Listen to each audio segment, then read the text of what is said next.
Greetings and salutations, my friends. Ooh, this little town is hustling and bustling, and I don't know where I'm going, so I do apologize.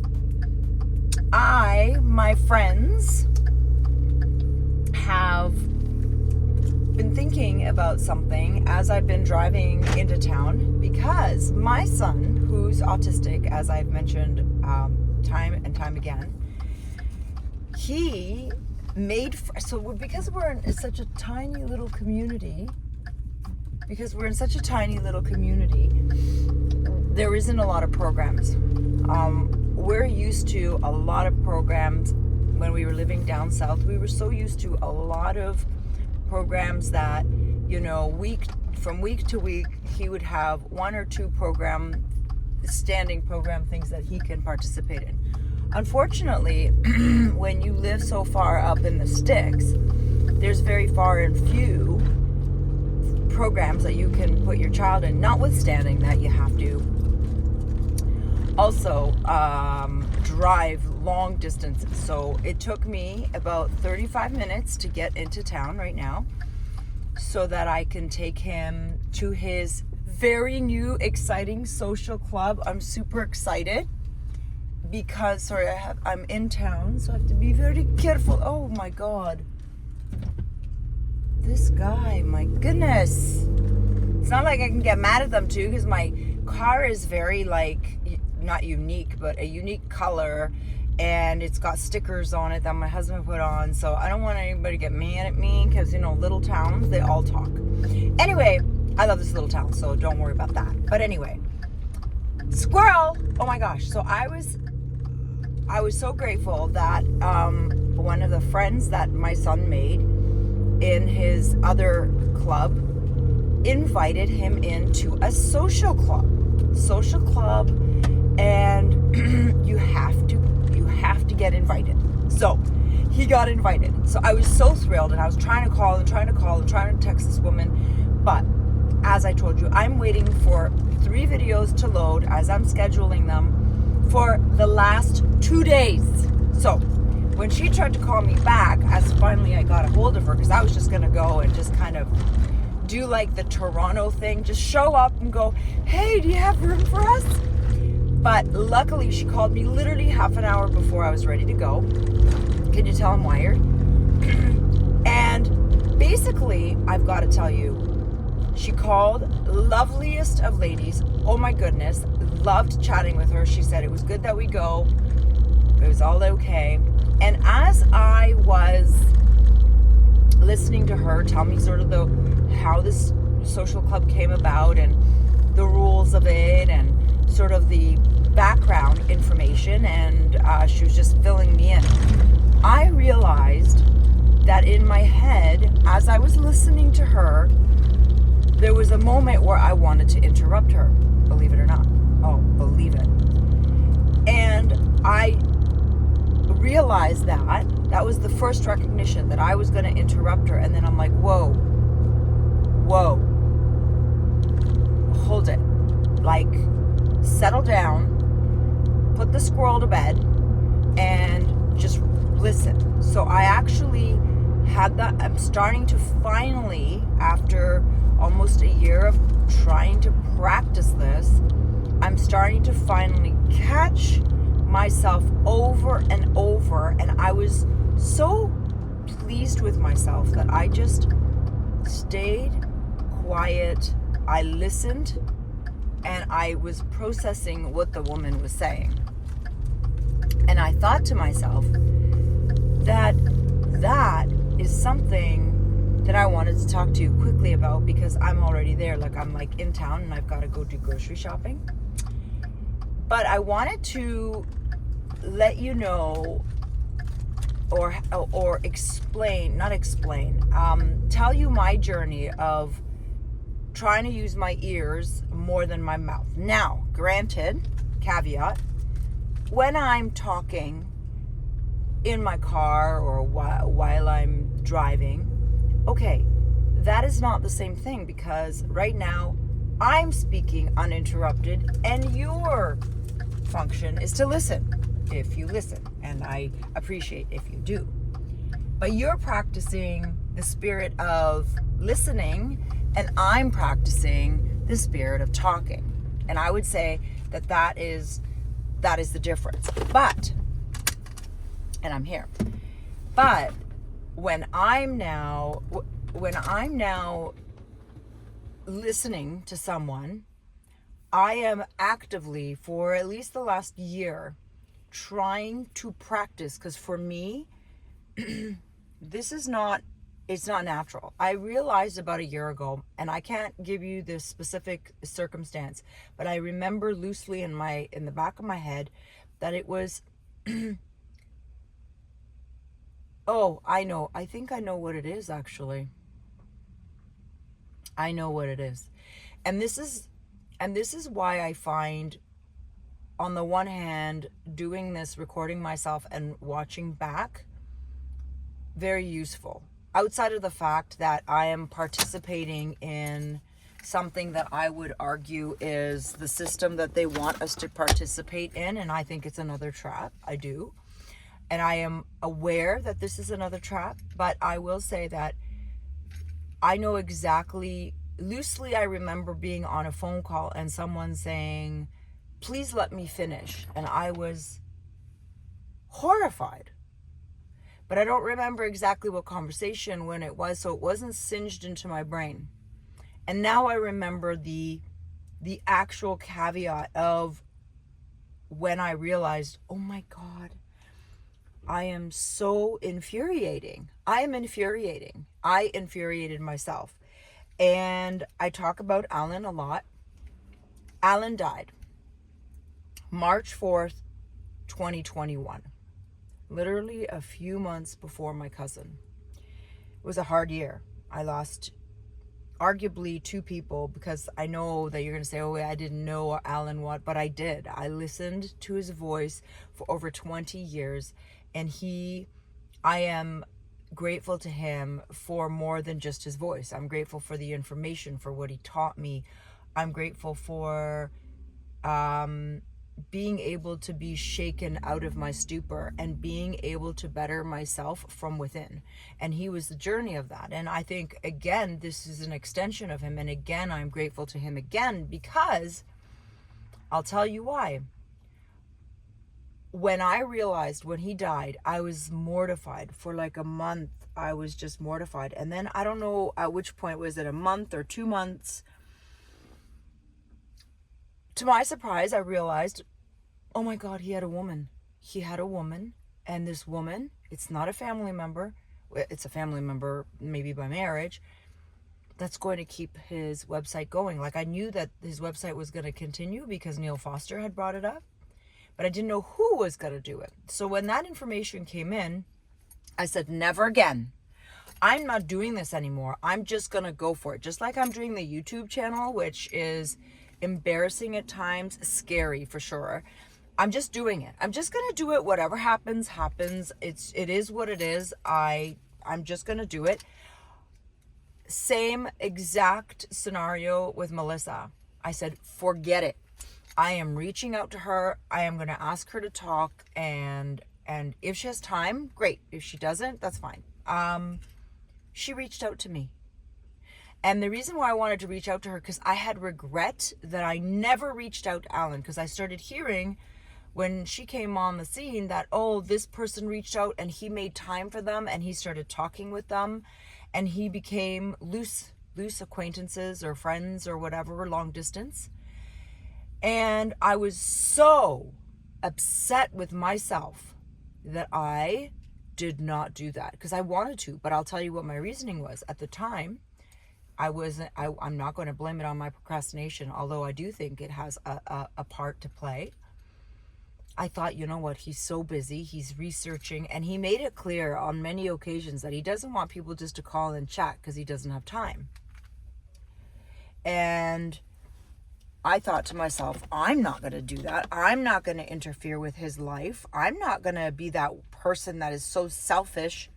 Like, I considered myself selfish wanting his time. So I never did it.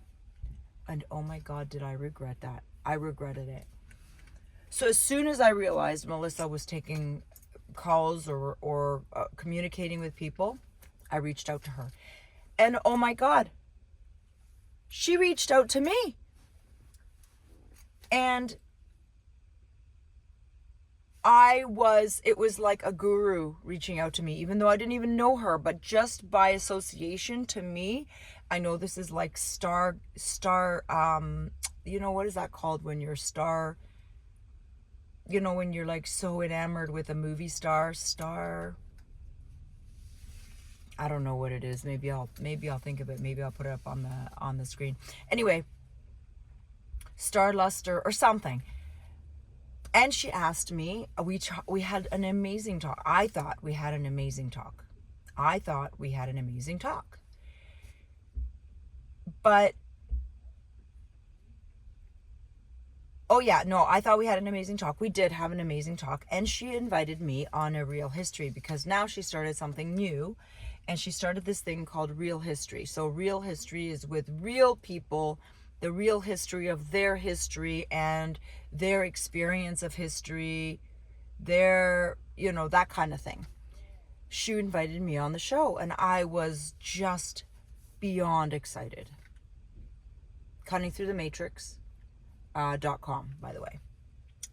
And you can listen to it. I ask you not to because I think this was the thread that really made me realize I was so excited, and I'm going to use the excuse that I was so excited, but there's no excuse for my behavior.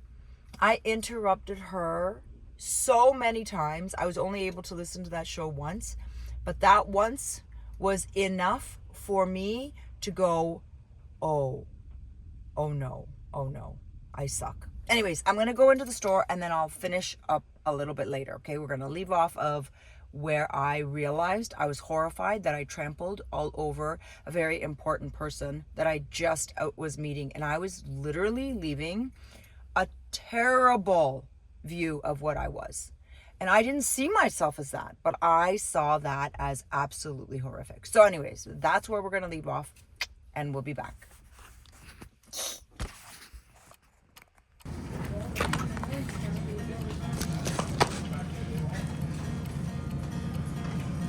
It's a small lane. Yes.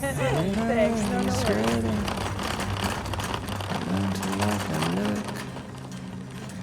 And I can read your signs. We're jumping on the first bus. Don't need no one to save us. We're pulling up the curtain that covers this blue sky. Oh, tell me, can you feel we're floating in the air? We are midnight birds floating through the night clouds, setting sails up high and light, lit up sky.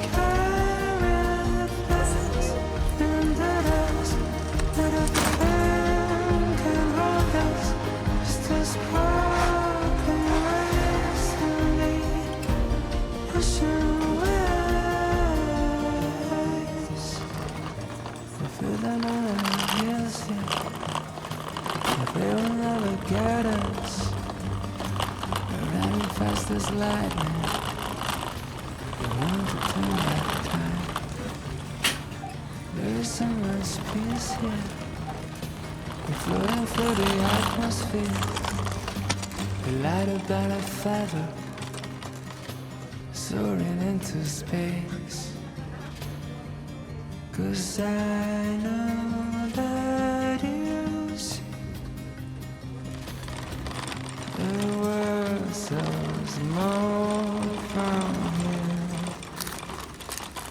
We are midnight birds floating through the night clouds, setting sails. I'm back, but gotta offload my groceries.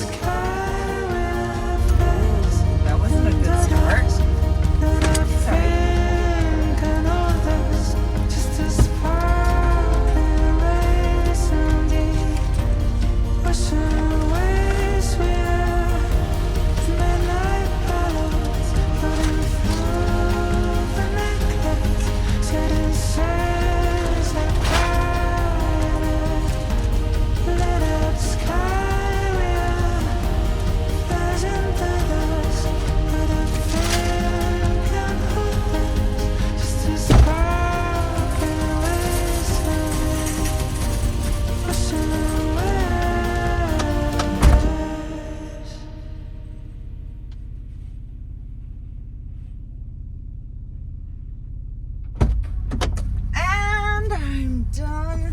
one thing.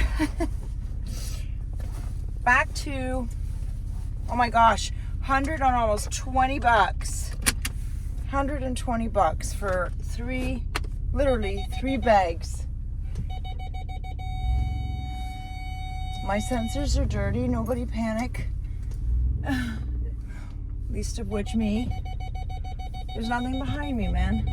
That's the one thing about sensors. They're crazy. Anyway, so I decided, I went on this journey of practicing and first of all recognizing first and foremost that I talk too much. And what I don't even mean necessarily like, you know, when someone actually interrupts, but I'm talking about I was having an internal dialogue with myself, like as someone's talking, dirty. As someone is talking, I'm thinking already of what I should be saying.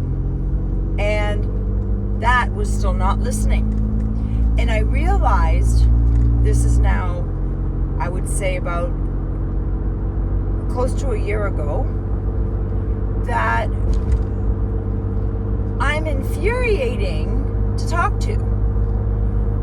And I don't mean always. We're not always one thing. But especially when I get excited. Especially when I get, oh shoot. Oh my gosh, I lost my, oh my God, can you believe it? I lost my silk scarf. Wow. I lost my silk scarf. That's really frustrating. Anyway, see all the things that go wrong? I'm telling you. And anyway, I honestly will tell you that this has been such a discoverable journey for me, because I realize that while I am on this journey of learning, this YouTube adventure that I am currently on is also part of that journey, which is that I am learning to look back at myself, and I am able to see that I have all of these annoying flaws that I didn't really see. Although, if I'm honest with myself, I will be able to admit to myself that I have heard people say to me, you interrupted me, or you're so passionate, which was code for you're kind of aggressive. And although I still am that person, I know I could do better. I know that I can listen better, be a better listener, be just as passionate as I always have been, but I could do that in a manner that is more inviting to people to want to talk to me more, because I'm interested in talking to people, but I'm not interested in making them feel like I'm, trampling them. And recently I have started to notice other people that are doing it. So basically, I am starting to recognize when people are doing what I was doing and they haven't yet recognized it. So it's quite funny when you start going on a journey. I'm parking in the exact same spot as I did in my first.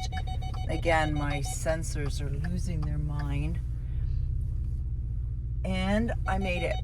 So that's that, y'all. That is my story. And so I have to tell you that while I was listening to this, wonderful woman, I was listening and I started realizing that I was doing thinking. I wasn't going to interrupt her because I'm starting to get better at not interrupting. After a year of practice, I have 50 plus years of unlearning to do, obviously, but after a year of practice, I'm getting better and better. Although I will tell you, I'm not proficient at it yet, but I am definitely better than when I had that conversation with Melissa.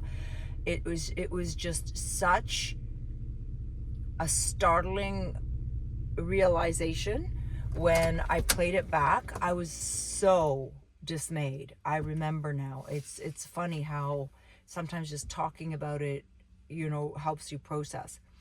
But like I said, I recognized that I was about to have a dialogue in my head about what I wanted to say to this woman, because I was so excited that my son got invited. I was so excited that this isn't like technically, I didn't lose it. Oh my God, I'm so happy. Oh my gosh, a Hollywood ending, a happy ending. I didn't lose my silk scarf. That was in the back of my mind. See, I was having a little bit of a dialogue. I don't know if you noticed that.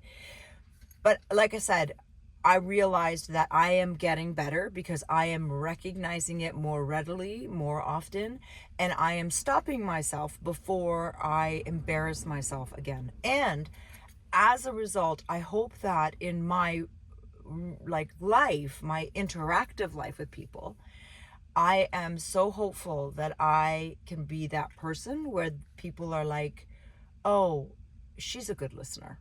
I'd like to be classified as a good listener. So that's my journey about shutting up more and talking less when I'm interacting, not when I'm obviously doing this. Anyways, I will see you guys all in the next one. And I hope that if you are one of those people that does a lot of railroading people off of their track of thinking, or you plow through them and you don't recognize it, before you beat yourself up, first recognize it. See if it's actually happening. Are you doing that? And I think first analyze that. And if you are, I challenge you to try to, even for a week, to really give yourself a rule that if someone's talking, you are going to do your best not to interrupt and not to be thinking inside your head, because there is a skill. At this point, it's a skill to listen, because so many people do talking. Talking seems to be the easier of the two. Anyway, I am off, and I'm going to pick up my son, and I'm really excited. Oh, and this place that he's in is this cute bookstore. I'm going to see if I could take video. All right, I'll talk to you soon. Mwah.